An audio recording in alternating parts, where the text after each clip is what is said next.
This is అరుణ. ఈరోజు నేను చెప్పబోయే టాపిక్ ఏంటంటే, ఈరోజు మేడే కదా, మేడే సందర్భంగా నేను మేడే గురించి కొంచెం నాకు తెలిసింది ఎక్స్ప్లెయిన్ చేస్తాను. మేడే లేదంటే అంతర్జాతీయ కార్మికుల దినోత్సవం అంటారు ఈరోజు కదా.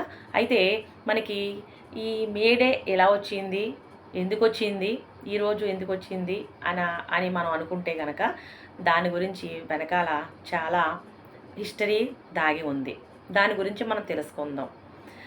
ప్రతి కార్మికుడు కూడా తన శ్రమను, కష్టాన్ని నమ్ముకొని సమాజ గమనాన్ని ముందుకు నడిపించే ప్రతి ఒక్క కార్మిక సోదరులకు కూడా ఈరోజు మేడే శుభాకాంక్షలు తెలియజేస్తున్నాను. అయితే మనకి పూర్వం నుంచి కూడా పూర్వం ఎలా ఉండేవంటే వాళ్ళు రోజుకి 16 గంటలు అలాగే 14 గంటలు పని చేయవలసి వచ్చేది కార్మికుల సోదరులందరూ కూడా, అంటే ఎవరైనా కానీ. మరి అంత టైం వాళ్ళు పనిచేస్తున్నప్పుడు వాళ్ళకి తగ్గ వేతనం లభించేదా అంటే లభించేది కాదు. అంటే పనికి తగ్గ, అంటే శ్రమకు తగ్గ వేతనం అనేది ఇచ్చేవారు కాదు.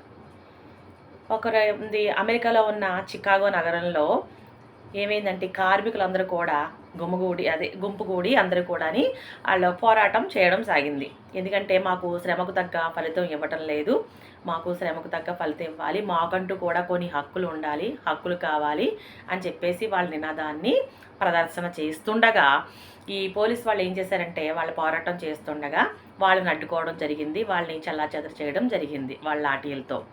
అదే టైంలో గుర్తు తెలియని మనిషి ఆ పోలీసు వాళ్ళ మీదకి బాంబులు ఇస్తడం జరిగింది. అప్పుడు ఆ బాంబు పేలుడులో మొత్తం ఘర్షణ, చాలా ఉద్రిక్తత చాలా చోటు చేసుకుంది.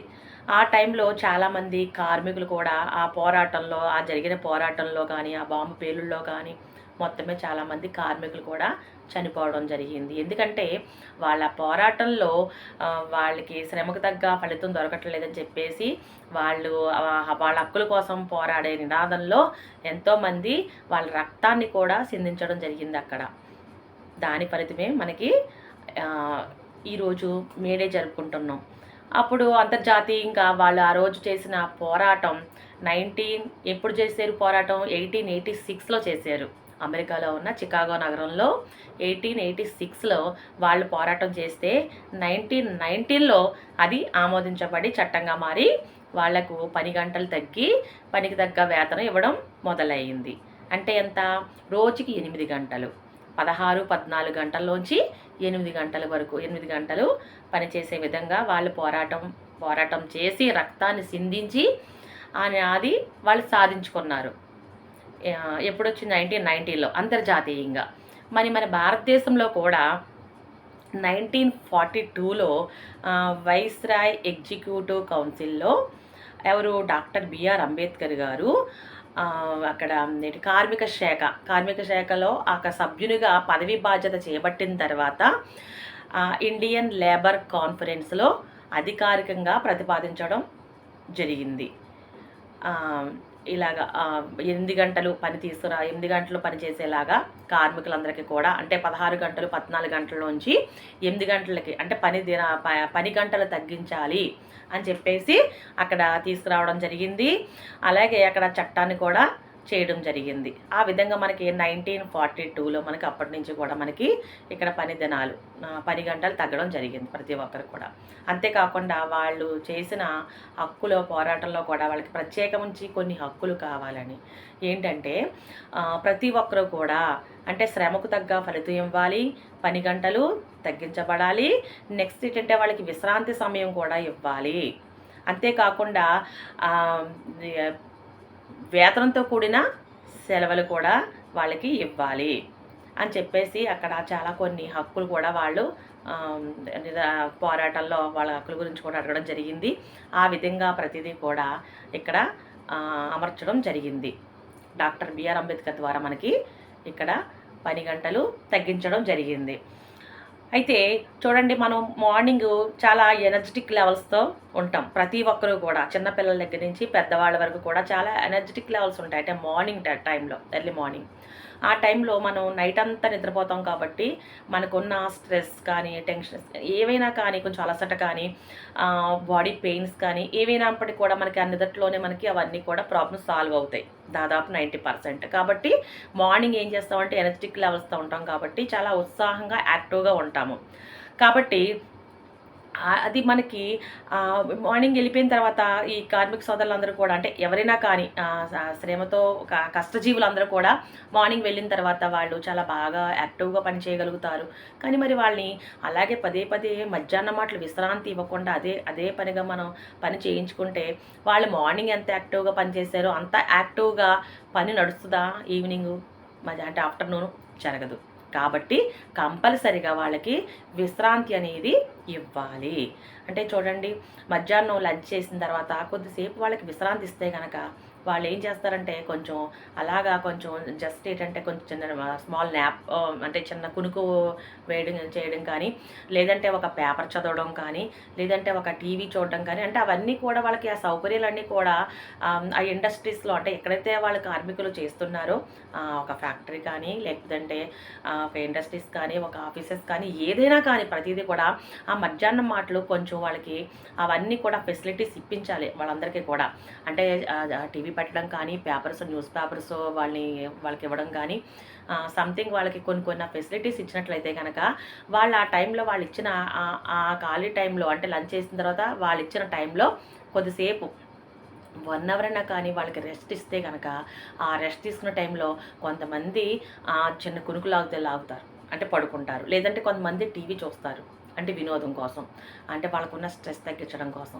లేకపోతే కొంతమంది న్యూస్ పేపర్ చదువుతారు, లేదంటే సరదాగా కబుర్లు చెప్పుకుంటారు. సంథింగ్ ఏదైతే వాళ్ళకి నచ్చింది చేస్తారు ఆ టైంలో. అంటే కొంచెం వాళ్ళకి రిలాక్సేషన్ అవుతుంది ఆ కొంచెం టైంలో 1 అవర్ అలా ఇస్తే కనుక. కంపల్సరిగా 1 to 3 ఆ మధ్యలో వాళ్ళకి లంచ్ చేసే టైం కేటాయిస్తే కనుక లంచ్ చేసిన తర్వాత కొంచెం 1 అవర్ వాళ్ళు విశ్రాంతి తీసుకుంటారు. ఆ విశ్రాంతి సమయాన్ని అలా కేటాయించినట్లయితే కనుక ప్రతి యాజమాన్యానికి కూడా చాలా బెనిఫిట్ ఉంటుంది. ఎందుకంటే మార్నింగ్ ఎంత ఎనర్జిటిక్ లెవెల్స్తో ఉంటారో అంతే ఎనర్జిటిక్ లెవెల్స్తో మళ్ళీ ఈవినింగ్ కూడా పని మొదలు పెడతారు వాళ్ళు. ఇలా మన విశ్రాంతి సమయం ఇవ్వకుండా మనం వాళ్ళ చేత మళ్ళీ వెంటనే లంచ్ చేసిన తర్వాత ఒక అరగంట టైం ఇచ్చి లంచ్ చేసేసి తొందరగా మళ్ళీ పనిలో పెట్టేసామనుకోండి, వాళ్ళు ఏమీ చేయలేరు. ఎందుకంటే వాళ్ళు నీరసపడిపోతూ ఉంటారు, పని చేయలేరు, శక్తి ఉండదు, నీరసించిపోతారు. కాబట్టి వాళ్ళల్లో ఈ స్టామినా అనేది ఉండదు. కాబట్టి ఆ పని అనేది ఎదరికి జరగదు. అక్కడ గమనించాలి ప్రతి ఒక్కరూ కూడా పని చేయించుకునేవాళ్ళు. కాబట్టి వాళ్ళకి ఎప్పుడు కూడా వాళ్ళకి మధ్యాహ్నం మాటలు కొంచెం విశ్రాంతి సమయం ఇస్తే కనుక వాళ్ళు యాక్టివ్గా మళ్ళీ మార్నింగ్ ఎంతైతే ఎనర్జెటిక్ లెవెల్స్తో వాళ్ళు వర్క్ చేశారో అదే ఆ ఎనర్జెటిక్తో మళ్ళీ ఈవినింగ్ అంటే ఆఫ్టర్నూన్ లంచ్ తర్వాత కూడా వాళ్ళు వర్క్ చేయగలుగుతారు. ఎందుకంటే ఆఫ్టర్నూన్ ఇంత సమయాన్ని వాళ్ళకి కేటాయిస్తే కనుక అప్పుడు మార్నింగ్ 8కి వస్తారు, మన 9 స్టార్ట్ చేసుకున్నా కానీ 1 o'clock మనకు బ్రేక్ ఇచ్చి మళ్ళీ 3 అయ్యేసరికి మన పనిలో పెడితే కనుక మళ్ళీ 6 వరకు కూడా పని చేయించుకోవచ్చు. ఒకవేళ 5కే పంపాలంటే కనుక 2 నుంచి పని చేయించుకోవచ్చు. అలా అంటే మధ్యాహ్నం మాటలు కంపల్సరీగా వాళ్ళకి విశ్రాంతి ఇవ్వాలని చెప్పేసి వీళ్ళ హక్కుల కోసం పోరాడి వాళ్ళ హక్కులు కూడా వాళ్ళు సంపాదించుకోవడం జరిగింది. డాక్టర్ అంబేద్కర్ గారి పుణ్యమా అంట మన భారతదేశంలో కూడా ప్రతి కార్మికుడు కూడా రోజుకి 8 గంటలే పని చేయాలి, శ్రమకు తగ్గ వేతనం అందివ్వాలి ప్రతి కార్మికుడకు. తర్వాత ఇక్కడ కులం చూడకూడదు, మతం చూడకూడదు, వర్గం చూడకూడదు, ఏది కూడా లింగ విచక్షణ భేదం ఉండకూడదు. స్త్రీ అయినా పురుషుడైనా ప్రతి ఒక్కరు కూడా అందరూ కూడా సమాన పనికి సమాన వేతనం ఇవ్వాల్సిందే. అంతేకాకుండా ప్రతి ఒక్కరికి కూడా వేతనంతో కూడిన సెలవులు ఇవ్వాలి. అనారోగ్యంగా కానీ ఇంకేదైనా కానీ వాళ్ళు ఒకవేళ లీవ్ పెట్టినట్లయితే వాళ్ళకి వేతనంతో కూడిన ప్రసూతి సమయంలో కానీ వేతనంతో కూడిన సెలవులు ఇవ్వాలి అని చెప్పేసి కూడా అక్కడ తీసుకురావడం జరిగింది. ఈ రకంగా ప్రతి ఒక్కరు కూడా చూడండి, మనం ఈరోజు చాలా కార్మికులంటే కార్మికులే వాళ్ళక్కలే కాదండి. మన శరీరాన్ని కష్టపెట్టి వర్క్ చేసే వాళ్ళందరూ కూడా ప్రతి ఒక్కరు కూడా కార్మికులతో సమానమే. అంటే అందరూ శ్రామికులే. ప్రతి శ్రామికుడు కూడా కార్మికుడే. అయితే మనం చూడండి ఈరోజు ఒక డ్రెస్ ఏసుకుంటాం. ఆ డ్రెస్ వేసుకున్నప్పుడు మనం అబ్బా! ఎంత బాగుందో అని మనం వేసుకుంటాం కదా! కానీ ఆ డ్రెస్ వెనుక అక్కడ ఆ నేతలు నేసే వాళ్ళకి వాళ్ళు ఎంత శ్రమించి ఒక శారీ నెయ్యాలంటే వాళ్ళకి ఎంత టైం పడుతుంది. వాళ్ళ ఎండలో ఆ ఎండనక వాననక వాళ్ళు ఎంత శ్రమిస్తారు. ఆ దారం పోగులతో వాళ్ళు చీర నేస్తూ ఉంటారు. అది ఎంత కాలం పడుతుంది. వెనకాల వాళ్ళ చెమట ఓడ్చి వాళ్ళ కష్టాన్ని ఎంత ఉంటుంది అది మనం అర్థం చేసుకోవాలి. నెక్స్ట్ ఇంకొకటి ఏంటంటే మనం ఒక బస్సు ఎక్కుతాం. బస్సు ఎక్కినప్పుడు ఇప్పుడు చూడండి మనం ఇది వాల్వో బస్సు ఎక్కుతాం కదండి, స్లీపర్ బస్సు ఎక్కుతాం కదా, హాయిగా మనం ఏసీలో హాయిగా పడుకుంటాం. ఎంత దూరమైనా కానీ మనం హ్యాపీగా అలా పడుకుంటాం. కానీ ఆ డ్రైవర్ మటుకి మనం ఎంతమంది ఉన్నా కానీ ఆ బస్సులో ఉన్న అందరినీ కూడా సేఫ్టీగా ఒక గమ్యానికి చేర్చాలి. అంటే వాళ్ళు ఎక్కిన దగ్గర నుంచి కూడా వాళ్ళు ఎక్కడికి వెళ్తున్నారో ఆ గమ్యానికి వాళ్ళని క్షేమంగా చేర్చాలి. వాళ్ళని క్షేమంగా చేర్చాలంటే వాళ్ళందరినీ ఏం చేస్తున్నారు, హాయిగా ఆ స్లీపర్ బస్సులో అందరిని వాళ్ళు హ్యాపీగా పడుకుంటున్నారు, ఏసీలో హ్యాపీగా పడుకుంటున్నారు. అక్కడ వాళ్ళకి మళ్ళీ ఎటువంటి డిస్టర్బెన్స్ కూడా వాళ్ళకి వినపడకుండా పాపం డ్రైవరు ఆ డోర్ కూడా అక్కడ లాక్ చేయడం జరుగుతుంది.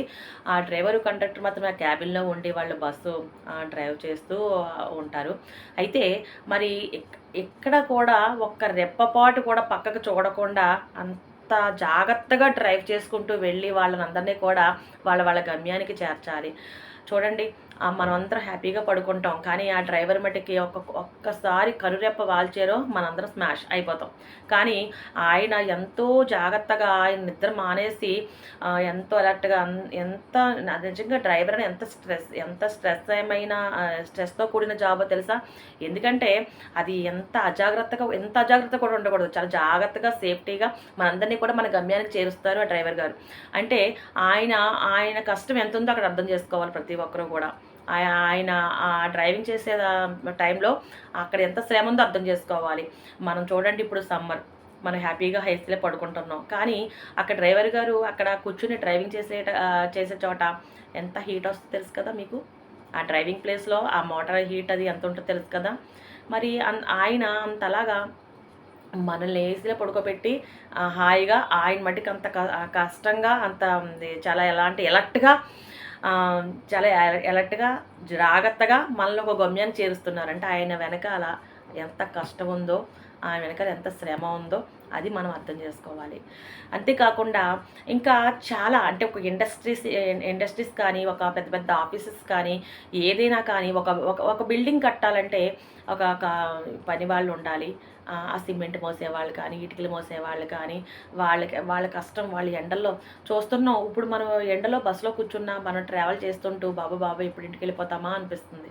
కానీ మనం చూస్తున్న మార్గమధ్యంలో ఇళ్ళవి కన్స్ట్రక్షన్ జరుగుతున్నప్పుడు వాళ్ళు ఎండల్లో ఆ చిన్నపిల్లలు కానీ మిడిల్ ఏజ్ పిల్లలు కానీ వాళ్ళందరూ కూడా ఆ సిమెంటు అవన్నీ మోస్తూ ఎండలో ఇటుకలు అందిస్తుంటే నిజంగా వాళ్ళు ఎండను ఎంత కష్టపడుతున్నారు, వాళ్ళ శ్రమ ఎంత ఉందో. అందులో ఒక భవనం నిర్మించాలంటే ఆ కార్మికుల కష్టం ఎంత ఉంది అంటే చెమట ఊడ్చి కష్టపడే వాళ్ళందరినీ కూడా పడే శ్రామికులందరినీ కూడా కార్మికులే అంటారు. కార్మికులు వస్తారు. అయితే వాళ్ళ కష్టం ఎంతుంది.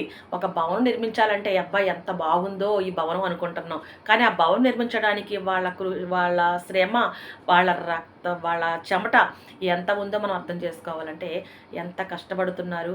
అలాగే ఇప్పుడు నేను మాట్లాడుతున్నాను, వీడియో చేస్తుంటే ఈ మొబైల్ ఉంది. ఈ మొబైల్ మ్యానుఫ్యాక్చరింగ్ చేయాలంటే ఆ చేసేటప్పుడు వాళ్ళ కష్టం ఎంత ఉంది అది అర్థం చేసుకోవాలి. అయితే ప్రతీదీ కూడా ప్రతి దాని వెనుక ఒక ఆఫీస్ కట్టాలన్నా, ఒక అపార్ట్మెంట్స్ కట్టాలన్నా, ఒక ఇండస్ట్రీస్ కట్టాలన్నా, ఒక ఫ్యాక్టరీ నిర్మాణం చేయాలన్నా ప్రతి దాని వెనుక కూడా ఒక కార్మికుడి కష్టం ఎప్పుడు కూడా అందులో కార్మికుల కష్టం ఎంతో ఉంది. వాళ్ళ చెమటను చిందించి వాళ్ళు అంత కష్టపడుతున్నారు. కాబట్టి ఇలాంటి ప్రతి ఒక్కరికి కూడా ఇంత మంచిగా మనకి 8 గంటలు పనిదినం అని తగ్గించిన డాక్టర్ బిఆర్ అంబేద్కర్ గారికి మనం ఎంతన్నా కూడా కృతజ్ఞులై ఉన్నాము. అలాంటి మనకి అందరికీ కూడా అలాంటి పనితనాలు తీసుకొచ్చిన వ్యక్తి ఆయనే. కాబట్టి ప్రతి ఒక్కరూ కూడా ఎంతో వాళ్ళ రక్తాన్ని సిందించి, వాళ్ళ చెమటని వాళ్ళ రక్తాన్ని చిందించి, వాళ్ళ పోరాటం చేసి వాళ్ళందరూ కూడా ఈరోజు దక్కించుకున్నారు. కాబట్టి ఈరోజు మేడే అని చాలా హ్యాపీగా జరుపుకోవడం జరుగుతుంది. కాబట్టి మరొక్కసారి వాళ్ళ కష్టాన్ని, శ్రమని నమ్ముకొని సమాజ అభివృద్ధి కోసం, సమాజ గమనాన్ని ముందుకు నడిపించే కార్మిక సోదరులందరికీ కూడా మరొక్కసారి మేడే శుభాకాంక్షలు తెలుపుతున్నాను. Thank you.